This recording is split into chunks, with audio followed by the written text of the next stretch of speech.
Hey everyone, welcome back. Today we're diving into chapter 2 of The Hound of the Baskervilles.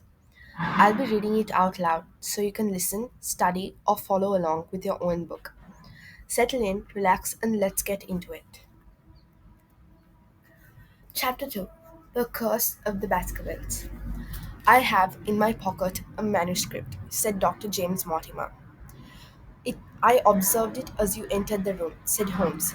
It is an old manuscript, early 18th century, unless it is a forgery. How can you say that, sir? You have presented an inch or two of it to my examination all the time that you have been talking. It would be a poor expert who could not give the date of a document within a decade or so. You may possibly have read my little monograph upon the subject. I put that at 1730. The exact date is 1742. Dr. Mortimer drew it from his breast pocket. This family paper was committed to my care by Sir Charles Baskerville, whose sudden and tragic death some 3 months ago created so much excitement in Devonshire. I may say that I was his personal friend as well as his medical attendant. He was a strong minded man, sir, shrewd, practical, and as unimaginative as I am myself. Yet, he took this document very seriously, and his mind was prepared for just such an end as did eventually overtake him. Holmes stretched out his hand for the manuscript and flattened it upon his knee. You will observe, Watson, the alternative use of the longest and the short. It is one of the several indications which enabled me to fix the date. I looked over his shoulder at the yellow paper and the faded script. At the head was written Baskerville Hall, and below, in large scrawling figures, 1742. It appears to be a statement of some sort. Yes, it is a statement of a certain legend which runs in the Baskerville family. But I understand that it is something more modern and practical upon which you wish to consult me. Most modern, a most practical matter, which must be decided within 24 hours. But the manuscript is short and is intimately connected with the affair. With your permission, I will read it to you. Holmes leaned back in his chair, placed his fingertips together, and closed his eyes with an air of resignation. Dr. Mortimer turned the manuscript to the light and read in a high, crackling voice the following curious, old world narrative. Of the origin of the Hound of the Baskervilles, there have been many statements. Yet, as I come in a direct line from Hugo Baskerville, and as I had the story from my father, who also had it from his, I have set it down with all belief that it occurred even as is here set forth. And I would have you believe, my sons, that the same justice which punishes sin may also most graciously forgive it, and that no ban is so heavy but that by prayer and repentance it may be removed. Learn then from this story not to fear the fruits of the past, but rather to circumspect in the future, that those foul passions whereby our family has suffered so grievously may not again be loosed to our undoing. Know then that in the time of the Great Rebellion, the history of which by the learned Lord Clarendon I most earnestly commend to your attention. This man of Baskerville was held by Hugo of that name, nor can it be gainsaid that he was a most wild, profane, and godless man. This in truth his neighbours might have pardoned, seeing that saints have never flourished in those parts. But there was in him a certain wanton and cruel humour which made his name a byword through the West. It chanced that this Hugo came to love, if indeed so dark a passion may be known under so bright a name, the daughter of your yeoman, who held lands near the Baskerville estate. But the young maiden, being discreet and of good repute, would ever avoid him, for she feared his evil name. So it came to pass that one Michaelmas, this Hugo, with 5 or 6 of his idle and wicked companions, stole down upon the farm and carried off the maiden, her father and brothers being from home, as he well knew. When they had brought her to the hall, the maiden was placed in an upper chamber, while Hugo and his friends sat down to a long carouse as was their nightly custom. Now, the poor lass upstairs was like to have her wits turned at the seeing and shouting and terrible oaths which came to her from below. For they say that the words used by Hugo Baskerville when he was in wine was such as might blast the man who said them. At last, in the stress of her fear, she did that which might have daunted the bravest or most active man, for by the aid of the growth of ivy which covered and still covers the south wall, she came down from under the eaves, and so homeward across the moor, there being 3 leagues betwixt the hall and her father's farm.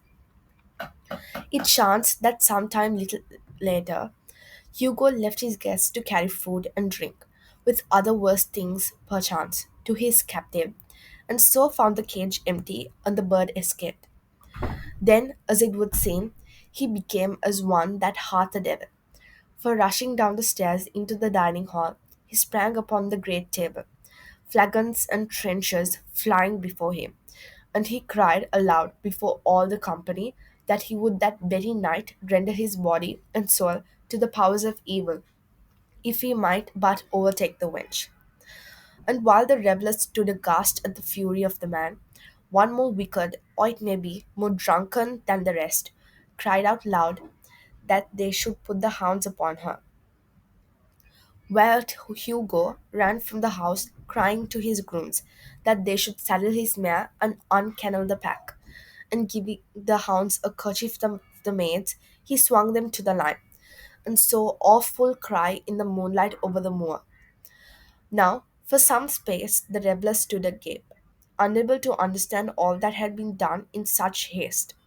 But anon their bemused wits woke to the nature of the deed which was like to be done upon the moorlands.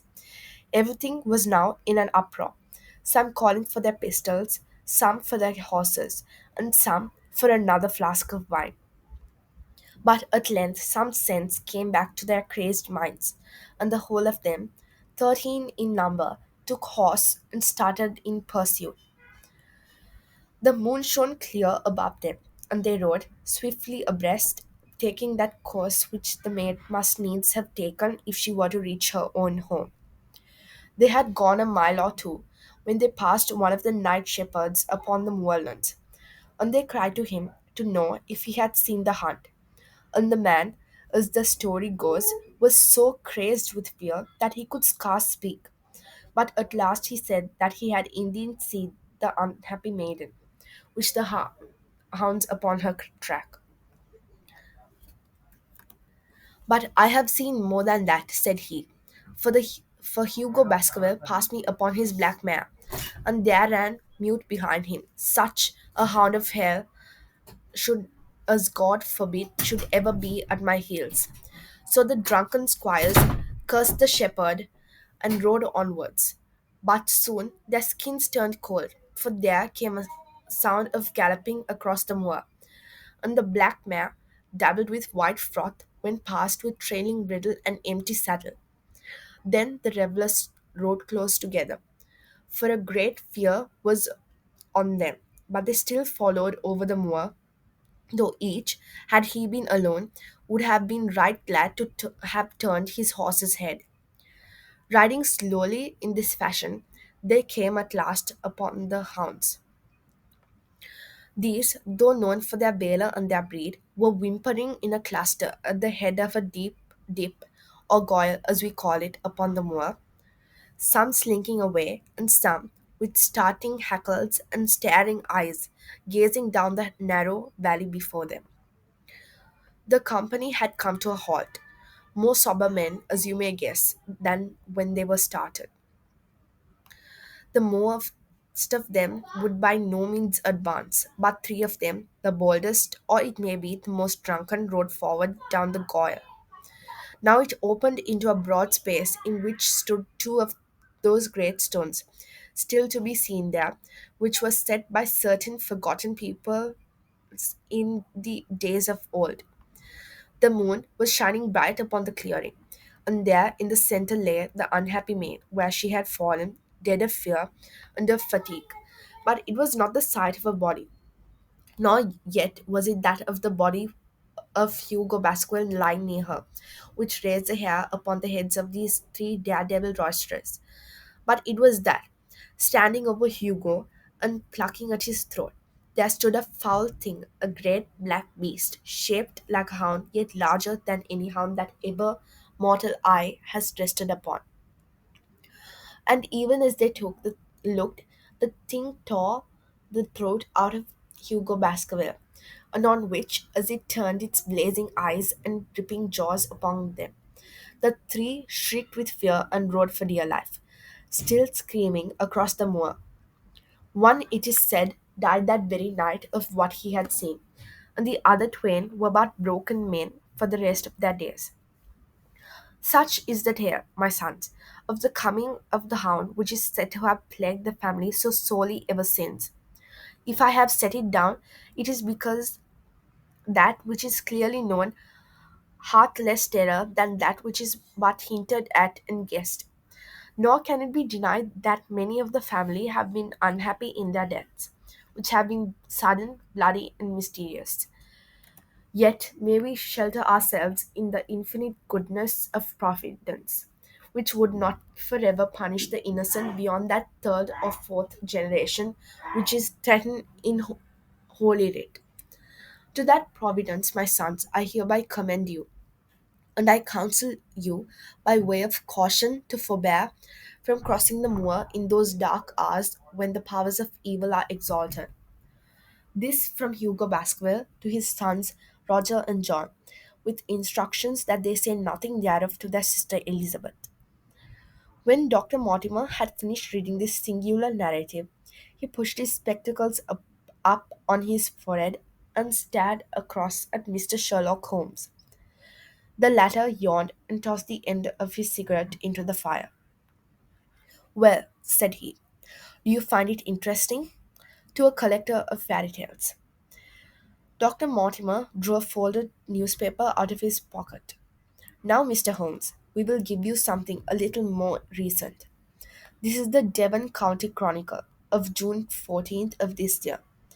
It is a short account of the facts elicited at the death of Sir Charles Baskerville, which occurred a few days before that date. My friend leaned a little forward, and his expression became intent. Our visitor readjusted his glasses and began.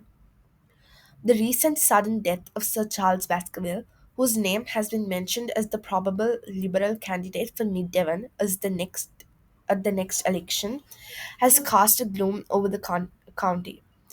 Though Sir Charles had resided at Baskerville Hall for a comparatively short period, his amiability of character and extreme generosity had won the affection and respect of all who had been brought into contact with him.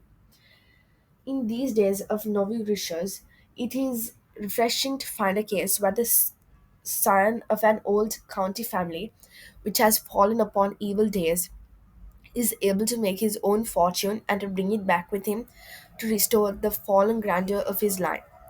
Sir Charles, as is well known, made large sums of money in South African speculation. More wise than those who go on until the wheels turn against them, he realized his gains and returned to England with them. It is only 2 years since he took up his residence at Baskerville Hall, and it is common talk how large were those schemes of reconstruction and improvement which have been interrupted by his death. Being himself childless, it was his openly expressed desire that the whole countryside should, within his own lifetime, profit by his good fortune, and many will have personal reasons for bewailing his untimely end. His generous donations to local and county charities have been frequently chronicled in these columns. The circumstances connected with the death of Sir Charles cannot be said to have been entirely cleared up by the inquest, but at least enough has been done to dispose of those rumors to which local superstition has given rise. There is no reason whatever to suspect foul play, or to imagine that death could be from any but natural cases. Sir Charles was a widower, and a man who may be said to have been in some ways of an eccentric habit of mind. In spite of his considerable wealth, he was simple in his personal taste, and his indoor servants at Baskerville Hall consisted of a married couple named Barrymore, the husband acting as butler and the wife as housekeeper. Their evidence, corroborated by that of several friends, tends to show that Sir Charles's health has for some time been impaired, and points especially to some affection of the heart, manifesting itself in changes of color, breathlessness, and acute attacks of nervous depression. Dr. James Mortimer, the friend and medical attendant of the deceased, has given evidence to the same effect.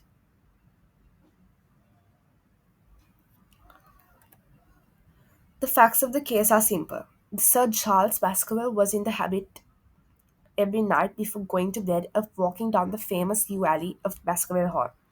To the evidence of the Barrymores show that this had been his custom. On the 4th of June, Sir Charles had declared his intention of starting next day for London and had ordered Barrymore to prepare his luggage. That night he went out as usual for his nocturnal walk, in the course of which he was in the habit of smoking a cigar. He never returned. At 12 o'clock, Barrymore, finding the hall door still open, became alarmed, and lighting a lantern, went in search of his master. The day had been wet, and Sir Charles's footmarks were easily traced down the alley. Halfway down this walk, there is a gate which leads out onto the moor. There were indications that Sir Charles had stood for some little time here.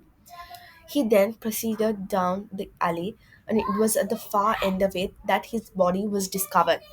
One fact which has not been explained is the statement of Barrymore that his master's footprints altered their character from the time he passed the moor gate, and that he appeared from thence onwards to have been walking upon his toes. One Murphy, a gipsy horse dealer, was on the moor at no great distance at the time, but he appears by his own confession to have been the worse for drink. He declares that he heard cries, but is unable to state from what direction they came. No signs of violence were to be discovered upon Sir Charles's person, and though the doctor's evidence pointed to an almost incredible facial distortion, so great that Dr. Mortimer refused at first to believe that it was indeed his friend and patient who lay before him. It was explained that that is a symptom which is not unusual in cases of dysnorphia and death from cardiac exhaustion. This explanation was borne out by the post-mortem examination, which showed long-standing organic disease, and the coroner's jury returned a verdict in accordance with the medical evidence. It is well that this is so, for it is obviously of the utmost importance that Sir Charles is here should settle at the hall and continue the good work which has been so sadly interrupted. Had the project finding of the coroner not finally put an end to the romantic stories which have been whispered in connection with the affair, it might have been difficult to find a tenant for Baskerville Hall. It is understood that the next of kin is Mr. Henry Baskerville, if he be still alive, the son of Sir Charles Baskerville's younger brother. The young man, when last heard of, was in America, and the inquiries are being instituted with a view to informing him of his good fortune. Dr. Mortimer refolded his paper and replaced it in his pocket. Those are the public facts, Mr. Holmes, in connection with the death of Sir Charles Baskerville. I must thank you, said Sherlock Holmes, for calling my attention to a case which certainly presents some features of interest. I had observed some newspaper comment at the time, but I was exceedingly preoccupied by that little affair of the Vatican cameos and in my anxiety to oblige the Pope. I lost touch with several interesting English cases. This article, you say, contains all the public facts. It does. Then let me have the private ones. He leaned back, put his fingertips together, and assumed his most impassive and judicial expression. In doing so, said Dr. Mortimer, who had begun to show signs of some strong emotion, I am telling that which I have not confided to anyone. My motive for withholding it from the coroner's inquiry is that a man of science shrinks from placing himself in the public position of seeming to endorse a popular superstition. I had the further motive that Baskerville Hall, as the paper says, would certainly remain untenanted if anything were done to increase its already rather grim reputation. For both reasons, I thought that I was justified in telling rather less than I knew, since no practical good could result from it. But with you, there is no reason why I should not be perfectly frank. The moor is very sparsely inhabited, and those who live near each other are thrown very much together. For this reason, I saw a good deal of Sir Charles Baskerville. With the exception of Mr. Franklin of Laughter Hall and Mr. Stapleton the naturalist, there are no other men of education within many miles.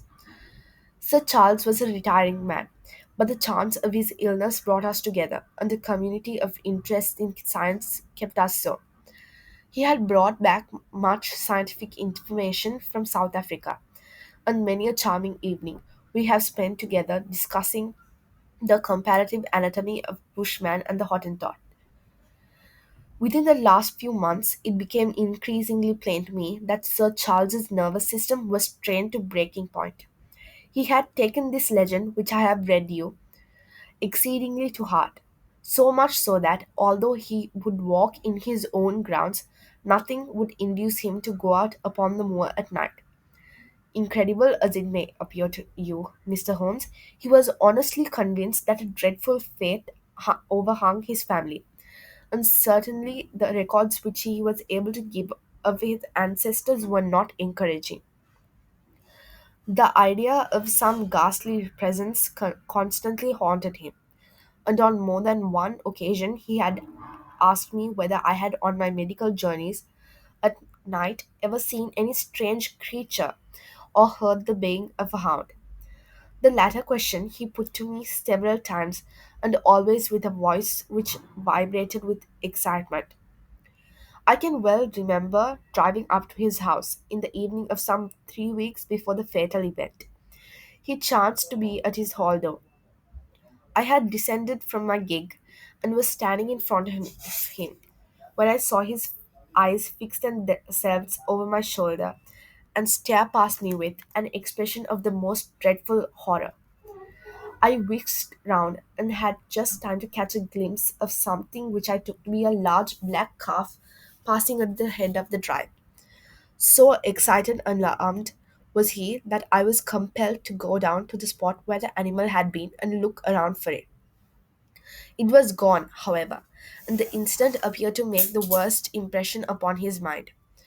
I stayed with him all the evening, and it was on that occasion, to explain the emotion which he had shown, that he confided to my keeping that narrative, which I read to you when first I came.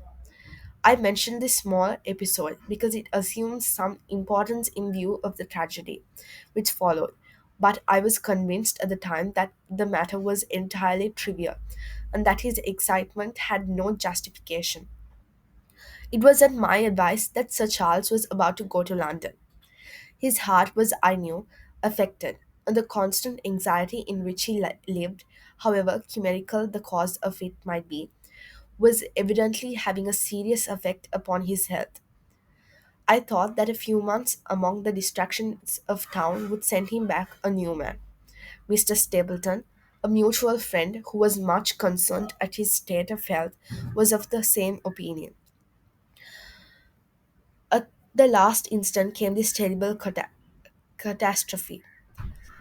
On the night of Sir Charles's death, Marimo, the butler who made the discovery, sent Perkins the groom on horseback to me, and I was sitting up late.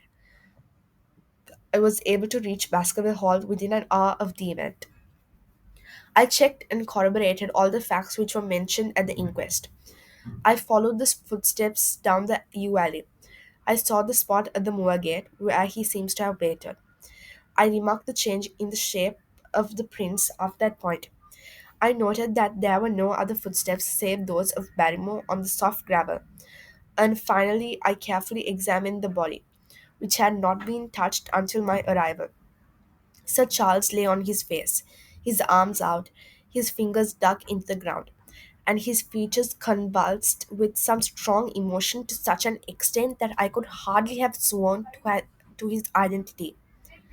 There was certainly no physical injury of any kind, but one false statement was made by Barrymore at the inquest.